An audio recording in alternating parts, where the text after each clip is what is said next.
Welcome to Notes from School, the podcast. This is a very special assembly today, as in the assembly hall we have another Mr. Partridge. It is, drumroll please, musical theatre star Dan Partridge. Hello there. The crowd goes wild, as it normally does when Dan comes on the stage. Oh, thanks, man. But today's episode, it's a pre-Glastonbury episode. We're going to be talking all things Glasto. We're going to have a general catch-up, and I'm going to be rubbing it in Dan's face that he doesn't have a ticket. Yeah, I know. So if you're listening to this episode and you don't have a ticket, then you can commiserate with Dan. And if you do have a ticket, then you can get hyped, get excited. This episode will be going out the day before Glastonbury starts. So you can listen to it in the car on the way down to Pilton, or however you want to listen to the podcast. But welcome. Very sadly, I did have an episode last week, and so if you were looking forward to it last week, then I apologise that it didn't go out. I did a whole episode on Brian Wilson and the Beach Boys, a little tribute to him, the legend, and I even sang through a load of Beach Boys songs, but alas, it was lost. Maybe we should recreate it one day. Yeah, that'd be nice. Yeah. Actually, it's quite funny because you introducing it, then I was like, why have I decided to do this? Because this is a bit torturous. Yeah. No, this is therapeutic. No, it's good. You're working. We made many memories last year, which we'll get into that. Get into, yeah. Yeah. So what are you up to at the moment? So if you don't know, if you've never heard of Dan Partridge, you may know him from such shows as Kinky Boots, the tour, which is currently on. Grease the musical on the West End and on tour, Cats, Starlight, Hairspray, Harry Potter the ballet from 2008. So can we just actually talk about Harry Potter the ballet for 2008? Is that right? I think so. Yeah. Where have you bought that from? Okay, I'll tell you where I bought it from, but you carry on. Harry Potter the ballet, where I multi-rolled. There was another guy who was a better ballet dancer because I'm not a ballet dancer. No. Multi-rolled as Albus Dumbledore and Voldemort. So that's quite good range, isn't it, for a teenage actor to kind of access those roles. I think Dumbledore and Voldemort name a more iconic duo. No, did you have to fight yourself? No, I was fighting Harry Potter. Oh, okay, right, confusing. Do you not remember the ins and outs of the plot from 2008? So the reason that I brought that up, the reason that was in the back of my mind was because when I was in Poole last, we bumped into someone who asked after you, and she said the last time she saw you in a show was Harry Potter. Stop! Oh my god! Yeah, Harry Potter the ballet. That's absolutely wild. Where was that? Brockenhurst or something? Yeah, actually, could not tell you. It was like a school hall kind of thing. It was like the local. Yeah. Hollywood Dance Academy. This is a very thrilling conversation. But if you were there at Harry Potter the ballet, then and that was the last time you saw Dan. He has done a lot since then, and you're currently in Kinky Boots. So tell us a little bit about Kinky Boots. Yeah, Kinky Boots musical with Johannes Radebe from Strictly Come Dancing. It's been absolutely brilliant. We're playing the two leads of Charlie and Lola. I've been touring the show since January, so it's been we're nearing the end of the tour now. It's been absolutely brilliant. It's honestly a sellout tour, and I don't use that lightly, because when you sell a show out, if it's a one-off concert or something, that's one thing, but turning up to cities and going, there are like 12 seats left for tonight or for the entire week, or you go online and it's just not a single ticket. For theatre shows, that's just not, it isn't as much of a thing as you perhaps might think. It's down to massively to Jojo and his, he's just absolutely adored all around the country. But I think people love the show, and you've seen it twice now. Well, just once maybe. I've seen you in it twice. I saw you in Leicester and in Milton Keynes. Milton Keynes, exotic. And then I saw I saw the show in the West End when it was 2015. It's quite different now. This version of the show is so it's quite a different version of the show.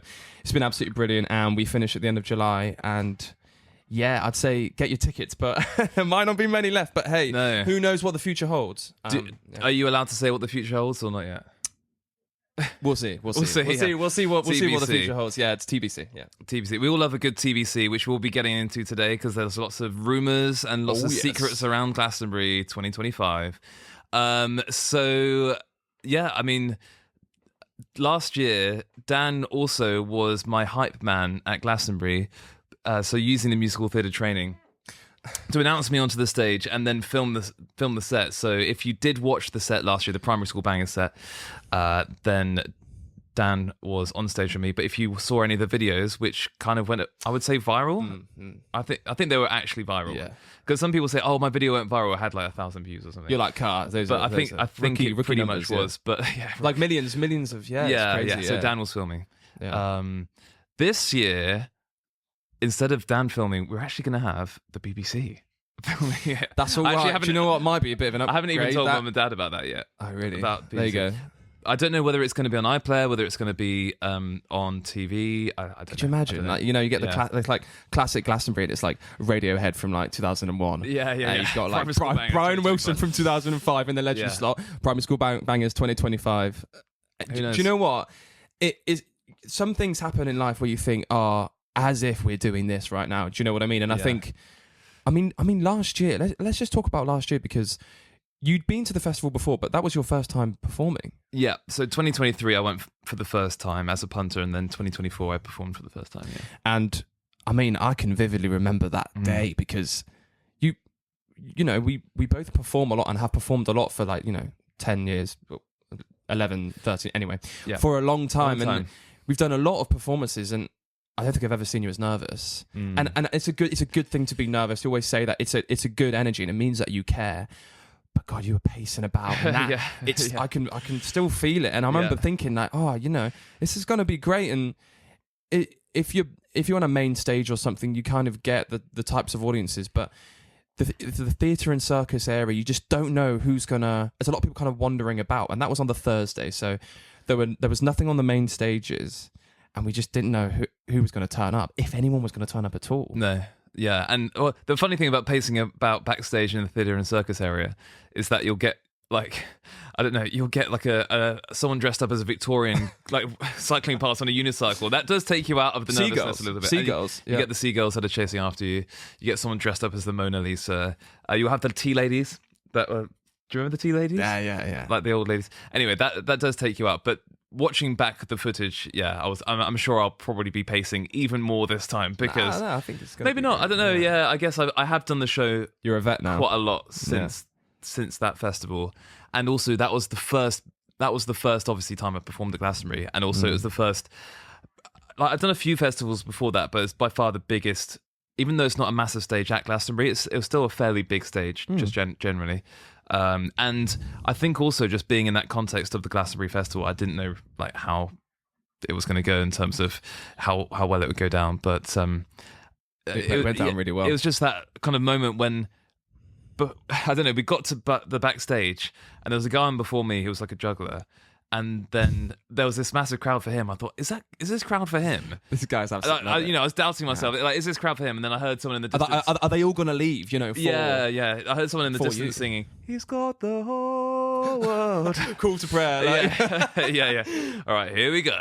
Yeah. But it was. They were all there to see James, and God, it was so special, because.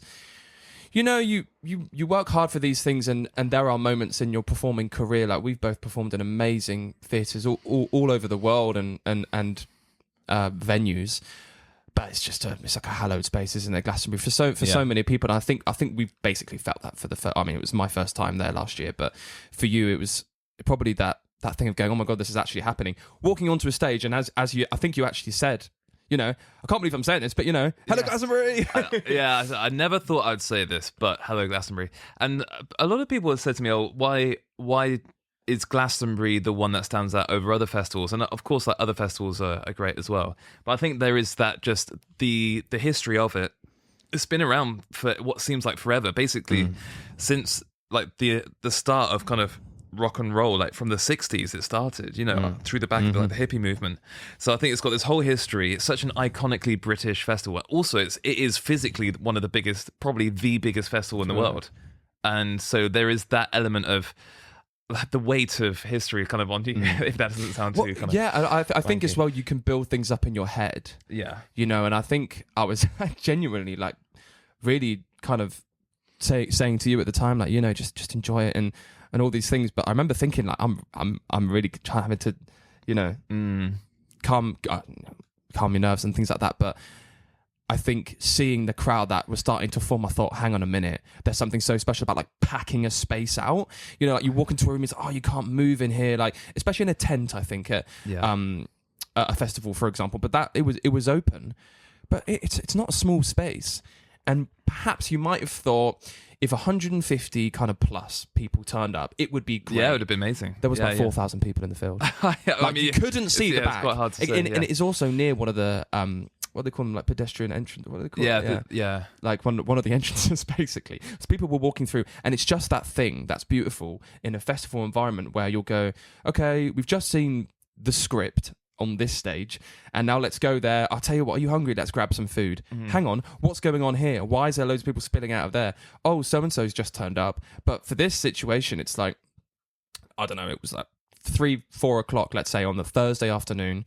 People are coming in, they're looking for things to do because they're kind of looking around the site, and it's a beautiful space, the theatre and circus area, curated by Haggis. Great guy, Haggis, it's great. And actually this year I think he's kind of completely sorted the opening ceremony. There's an opening ceremony on the Wednesday this year, so I'm quite excited to see how that's going to be great. You have to tell us all about that afterwards. And there's it's going to be lots to catch up on. Because like when you come into the theatre and circus area, you walk through the arch, so that you've got like the circus big top in the field before, and then you've also got the cabaret stage and the sensation seekers in the Bella's field, and then that goes into the West Holtz and all that, and then the other way it's like Southeast Corner and Avalon. But when you walk through the theatre and circus arch, in front of you on the right is like the astrolabe, but on the left that's where my stage was and is this year. They've renamed it the Summer House. Right. Annoyingly, it's not on the app map for some reason. I don't know why. Really? Yeah, they haven't updated it, but I don't know why. But anyway, what do you mean it's a secret set? I'll put it down as a secret set. But when you walk through that arch, that is also the way to the acoustic stage, and it's also the way to the gateway stage. You can get around to Pyramid that way as well, right? I'm not sure. Well, a bit of a dog leg, maybe. Anyway. But it is a bit of a thoroughfare for people to go into. So on the Thursday, when there's no main stage is open, people are looking for things to do, and people just came from all over, and I think also when a crowd starts to form, it creates a bit of a buzz, you know. Yeah. And I think it's one of those things where I think there is kind of an age. But I think it goes like Gen Z through millennial and stuff to Gen X, really, where people go, it's something we all, if you went to school in the UK, there is some relationship with what you used to sing at school. And I think it's that exciting thing of going, wait, did you guys not sing this song? Oh, I know different words. Did you? Yeah. And it was this thing that, like, when we were at school, if you went to school in Harrogate or if you went to school in Truro, people would all sing the same versions of stuff. And it was just this thing where before, like the internet, where people would just... And it's that nostalgia where you look back and go, oh, we all connected over these things. So when you're like, you've had a couple of pints and you're walking around with your mates and go, hang on a minute, there's just like this geezer over here singing like, I was cold, I was naked, were you there? One of the funny things is that in the lead up to this year's festival, there's been a lot of like forums and people on Reddit, people on Discord, and on the Facebook kind of Glastonbury tips, a Facebook group, and also on TikTok, and everyone loves to get tips from people, and I think that's an amazing thing. Before it gets you hyped, and you'll have packing tips, you'll have who to see, and a lot of the people that have said who to see, like outside of the main acts, a lot of them have said, "Oh, you got to go and see Primary School Bangers." That's great. Which is so. Have amazing. You felt there's been a hype then? Have you felt? Yeah. But do you know what's a beautiful thing? I think that people who were there last year, like when I remember us being in the crowd for Coldplay, and like just chatting to people like you do. I think it's that's what I love about festivals. It's just connecting with strangers, really, and just talking to people, because you meet all sorts of people from all walks of life. And he said, "Oh, what you doing?" He said, "Oh, my brother's performing." And "Oh, what's the act?" "Primary School Bangers." And the amount of people who'd be like, "I heard that was really good." That's just wonderful, isn't it? Because if there are people that were there last year that were there this year, think, "Oh, we've got to go back there because that was just brilliant." And people have their little traditions that they do, but finding new things, I would argue maybe the Thursday or on a Friday afternoon or something, going to see Primary School Bangers and having a couple of beers with your mates and singing primary school songs is quite a fun way to start the festival. It's just quite a niche thing, isn't it? The nice thing is also that I'm doing a set every day, so if you do have stuff planned on like one particular day, then you can see it another time, and that actually does take the pressure off me a little bit. Yeah. Because I've been checking the weather reports every day now. I need to let it go. Wait, it's raining until 2:00, so I'll be fine because it might be dry. But in my head, I'm like, if it rains, and maybe let it be, I'm like, if it rains, people might not turn up, and then the summer house is not on the app. Like, what's going on? Sure. Maybe people won't turn up. But I think it is definitely like a word of mouth thing. And like last year, what was really kind of, I feel like a badge of honor for me, especially as the first year of doing Glasto, was that the word of mouth got to the point that it went into the Glastonbury paper that was cool, published on the Sunday, because on the back page, which they press on the site. Yeah, they press on the site. It's so cool, isn't it? Amazing.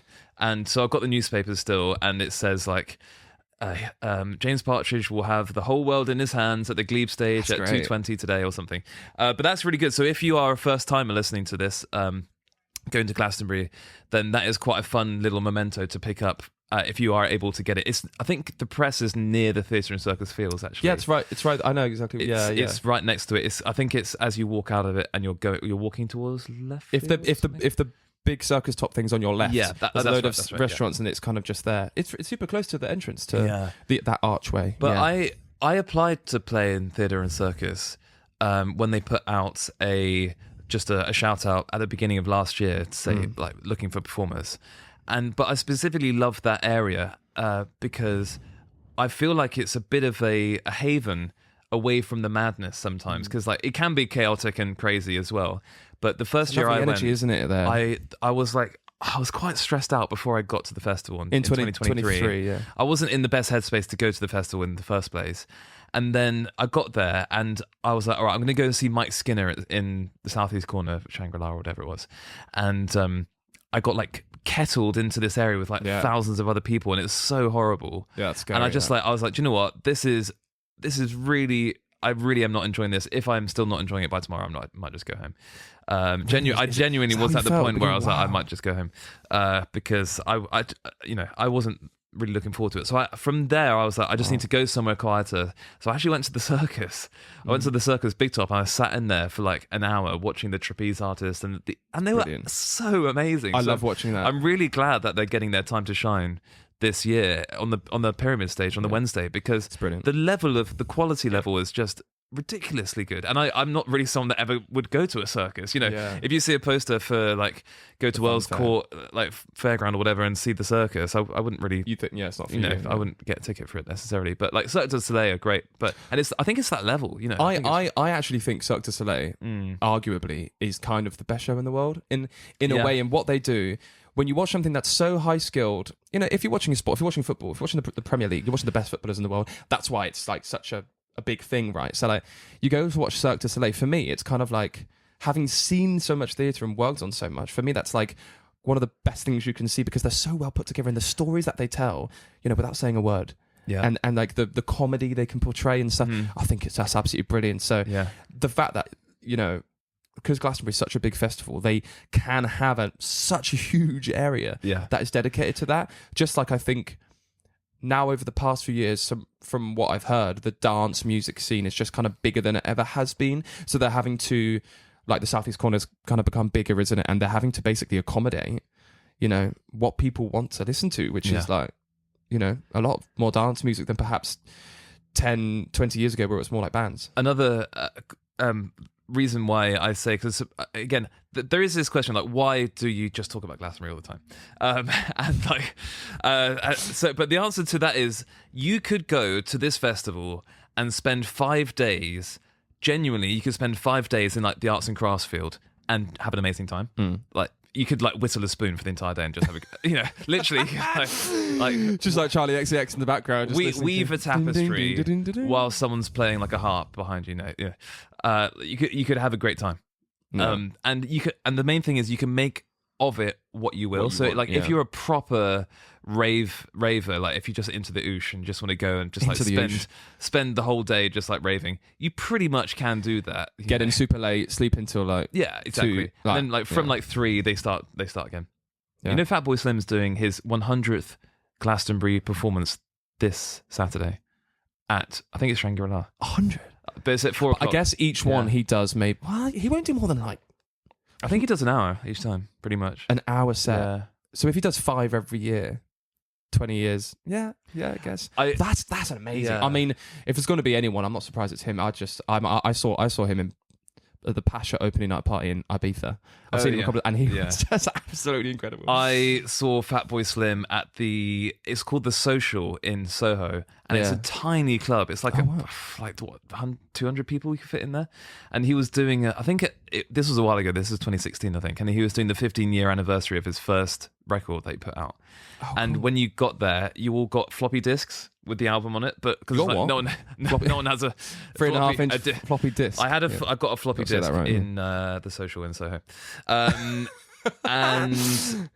yeah. I don't know. There might have been nothing on it. You're like trying to thoughts like, oh god, stay on it. Yeah. But anyway, that was great. But Fatboy Slim, big fan. 100 shows. That's I did see Fatboy Slim 2023 when Lana Del Rey was playing. You didn't see that, did you? No, that was before we went. Yeah. So Lana Del Rey was pretty bad, and then so we went off to the park. Was it Glastonbury where she was really late? Like she was half an hour. Yeah, late? She was really late. Was that at Coachella? Because we'd just come from seeing Rina Sawayama. Was she headlining? No, she was sub-headlining to Christine and the Queens in Woodsies. Yeah, but they were also running late. So we saw Maneskin. I love them so much. Christine and the Queens, absolutely unbelievable. But we didn't see Christine for some reason because we wanted to see Lana. So we went from Rina Sawayama to Lana, and then she was a bit rubbish, so we just went to see Fatboy Slim. Rina Sawayama, yeah. Oh, wasn't that the year where she absolutely shouted out, like she was like dissing. She called out Matt. She called out Matt and is it Dirty Hit? Yeah, I think they own her masters. Records. Yeah, I remember. I can she's remember. Actually not done a huge amount since then in terms of music. I think she's absolutely brilliant. But she could easily just like put out a record next year, and she wouldn't. But she's the real deal. I think. Yeah, it is kind of ever changing, isn't it? They're like what? So talking about back then, that was Elton John. Yeah. Wasn't it? I tell you what, when you first got to the festival and you thought, oh, I'm not really feeling it, I might go home. I bet halfway through Tiny Dancing you were like, well, I'm pretty glad I stayed. I'm glad I stayed, yeah. I don't know what I think the turning point genuinely was. So that Thursday, being in the theatre in Cyprus. I went to, because I had to work on the Wednesday, so I missed the Wednesday, and I got there on the Thursday. It was already like crazy. You turned up on the Thursday? I turned up on the Thursday. The Thursday was also absolutely boiling. And so we did the whole kind of really grim, like hour plus walk through.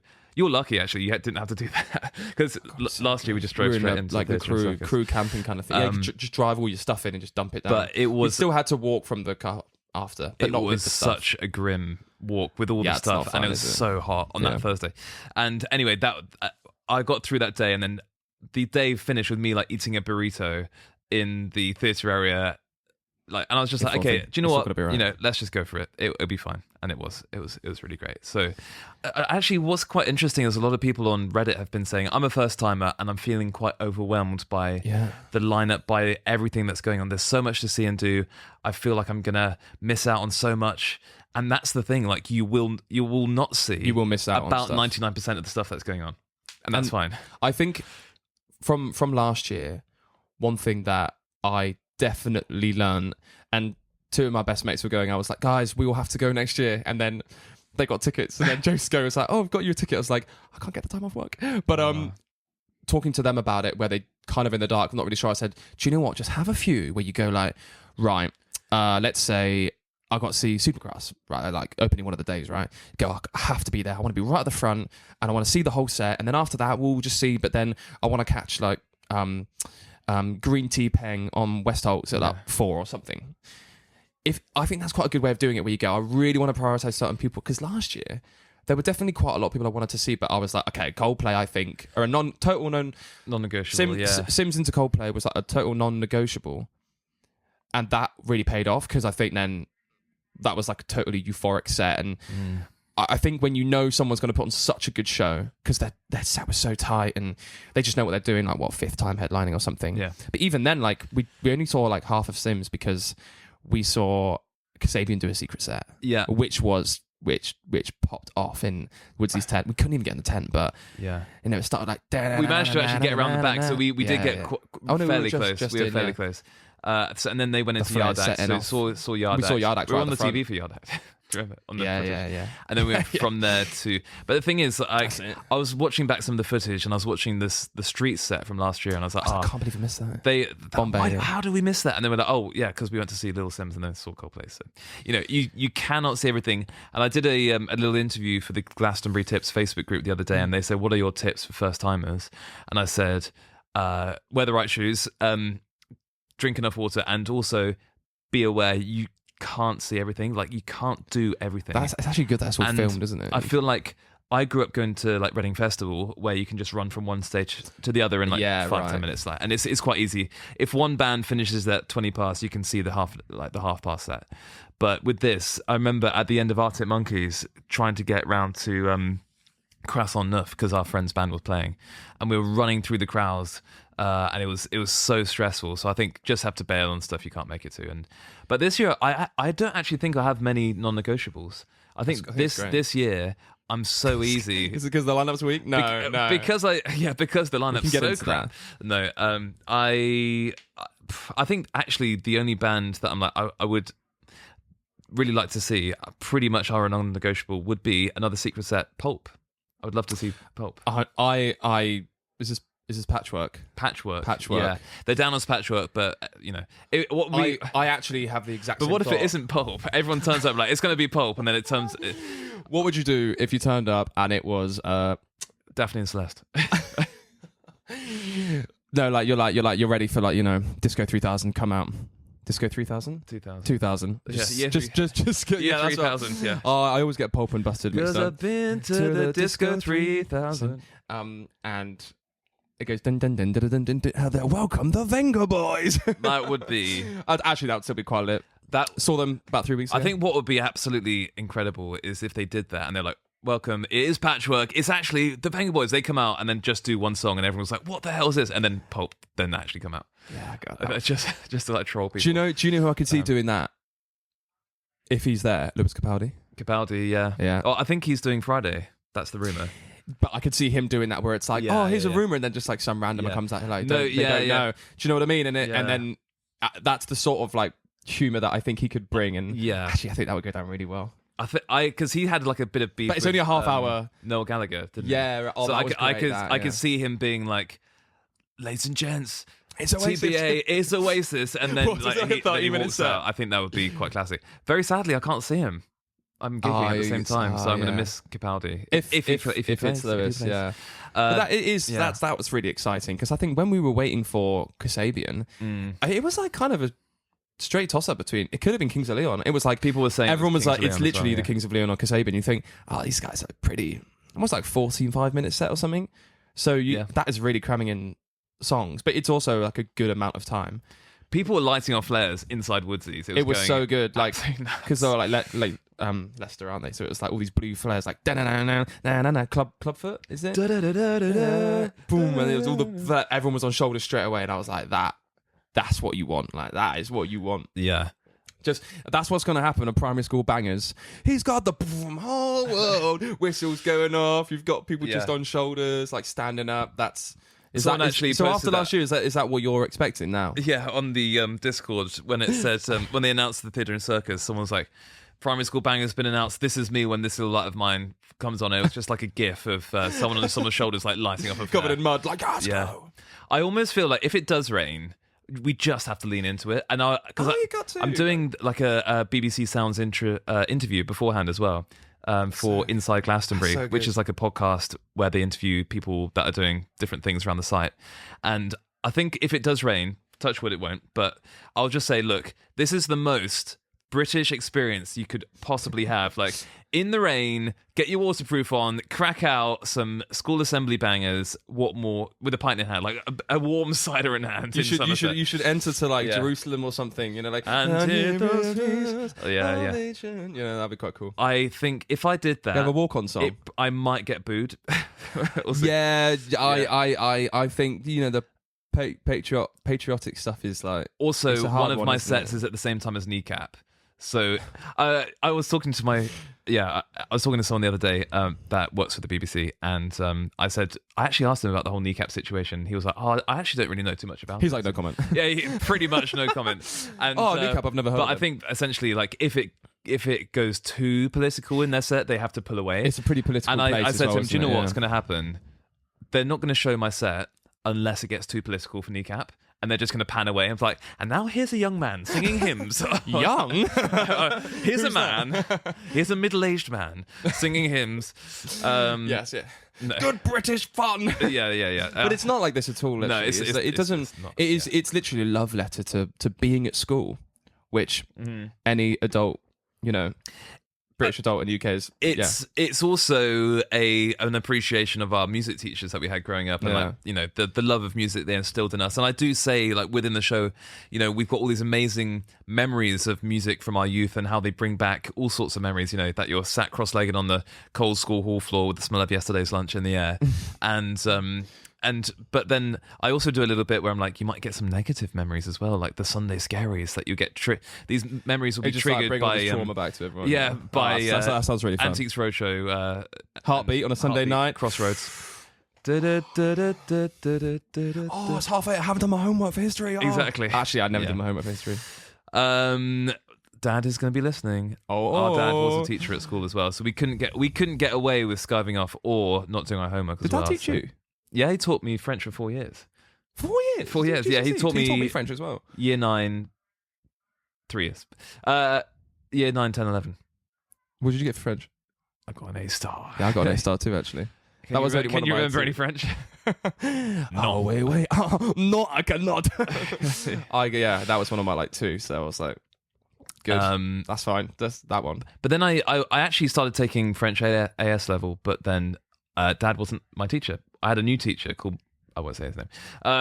He might be listening. He almost probably definitely not. Won't be listening. But he wasn't a very good teacher, so I did quit it, and I did theatre studies instead, which was a really bad move because I was also really bad. Who wants at to be an actor? Yeah, I was a terrible actor. Apparently, being an actor is a terrible idea. Yeah, terrible idea.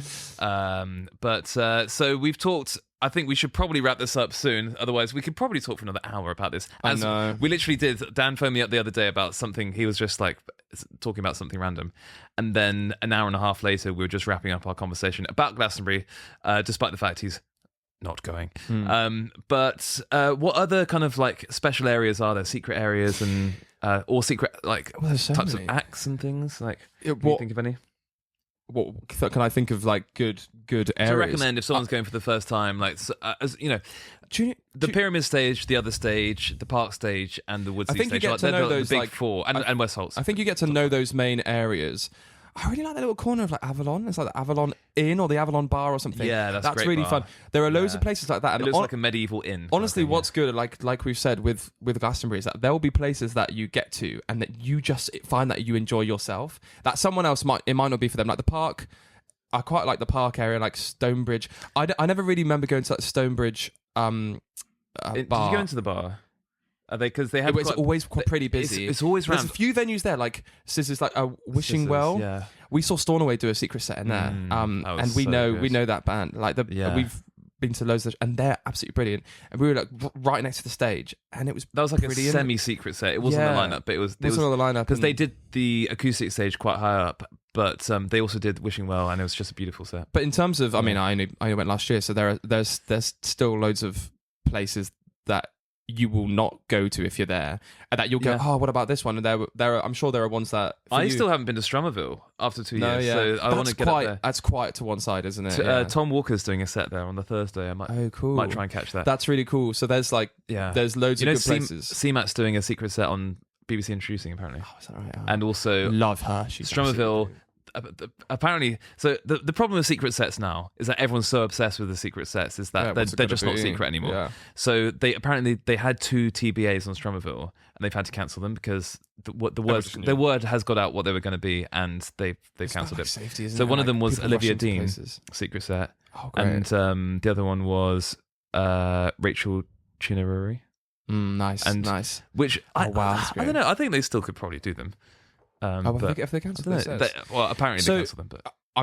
But in terms of places, and for example, with me, my favourite stage was West Holt's, 100%. Yeah, great vibes. What was that? Did that used to be called the New World stage or the Jazz World or something? And I just loved all the music there, and it's a great place to be in the day.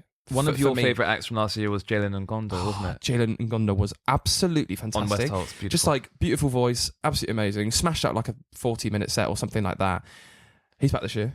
Park Stage, I think, he is back. And we saw. I say that with sadness because I won't be able to see him because I'm gigging. Oh, okay. That is the one downside to gigging every day, is that I won't be able to see a lot. Actually, Weezer would have been one of my non-negotiables, but I'm playing at the same time. Sophia Cortisis, we saw there, ended the festival by actually, we weren't that bothered about seeing a few, as in we were happy to see basically all the headliners. Yeah. So we saw like 3. We went to James Blake and then went to the Pyramid. SZA, And as we were walking to see SZA at the Pyramid, we just got drawn into San Remo because it was absolutely popping off. Do you remember? Yeah. And we were just in this like American San Remo got garage. amazing acts. And it was absolutely brilliant. And we just danced for about 20 minutes, went to see SZA, just walked through SZA, which was brilliant actually.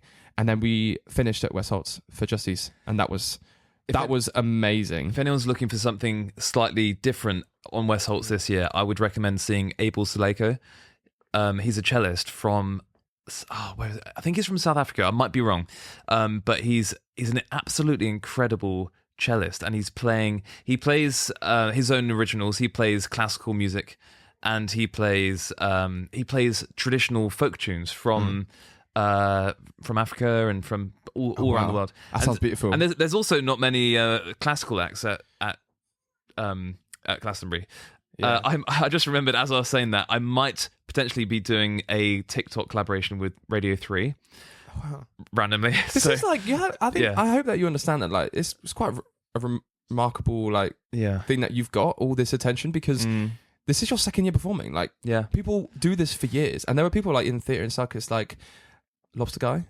Oh yeah, Liquido. He's Liquido great. Lobster, that was great. If you want something has a following, hilarious, was like absolutely brilliant. Yeah, it was really great waking up in the morning in the theatre and circus area, and he was like doing a ballet bar on like a barrel. And as someone who'd done a bit of dance in my life, I was like, this is wicked, man. Like 9 a.m. this dude like drinking a coffee, doing a ballet. I was like, but you know, it's just brilliant, like the impact that you've already made, and you know, hopefully you're a mainstay. It's a slight shame that there isn't one next year, because I feel like in order to become like I don't know, it's one of those things like, you got to go see the Lobster Guy. He does Glasgow every year. Then he's like, you got to go see Primary School Bangers. Yeah, perhaps. Who knows? I mean, the thing is, I don't know how long my show will last. It might be that it goes for another year. It might be that it doesn't. I just don't know. But I hope that in some form, especially at festivals, I would love to carry on doing it. So you love the festival. I love the festivals. I just performed at Cardiff Pride, which was my first Pride. Hey, nice. It was so great, and Did you enjoy it? It was a great crowd. Did you get a chance to have a boogie? Yes, I did. I saw some excellent drag kings and queens. Saw Danny Beard. You know Danny Beard? Oh yeah, brilliant. Saw Booty Love. Saw. Do you know Louis III? Do you know Louis the? No. Okay. Do you know Louis III? Like, he's like a pop singer. No. Maybe. Oh no, yeah, no, yes. He's like an arts ed kid. Oh right, maybe perhaps from Way One. It does. And Queen Priyanka. Yeah, Queen Priyanka. Yeah. Nice. Anyway, the Pride was great. I hope to do more of that. This year is quite funny because I'm doing events, kind of like I'm doing like Pride, but then I'm also doing like Silverstone Formula One. Oh, wow. And then I'm doing Camp Festival, more family friendly festival like Camp Festival, and also Gone Wild Fest and a few others. So, would you like to do some other big ones? Yeah, I mean, it'd be great to do. I did Latitude 2 years ago, but I was in a very small tent. So it'd be good to go back to Latitude. I think that'd be a great fit. A lot of people kept commenting on Victoria's festivals lineup, saying, you need to get Primary School Bangers, but you know, it's brilliant. Yeah. They organise the lineup like a year in advance. So, but I'm already getting lined up for a couple for next year. Actually, great. So there's one in. Actually, I won't say what it is because it's not confirmed. TBA. But we'll see what happens. We better wrap it up. But thank you so much for joining us in the Assembly Hall for today's pre-Glastonbury episode. We might have a post-Glastonbury episode as a catch-up. Your sunglasses will be on. I look probably healthier than I will in the next episode if it's a post-Glastonbury. And by the way, if you have been listening to this on audio and you want to watch this episode, because a lot of people say that we sound quite similar with our speaking voices. So if you want to tell us apart, then you can just go on YouTube and take a look at that. But anyway, let's say goodbye, farewell to everyone watching and everyone listening. Thank you so much for having us thank you so much for coming on to the podcast. Thank you for having me. And I will try not to rub it in too much about next week. It's all right. hopefully see you in the Assembly Hall. We do have some more guest speakers coming up. I won't say who they are yet, but we're going to be talking all about primary school music making and also teaching in a primary school as well. So hopefully see you soon for the next episode of Notes from School, the podcast. Class dismissed.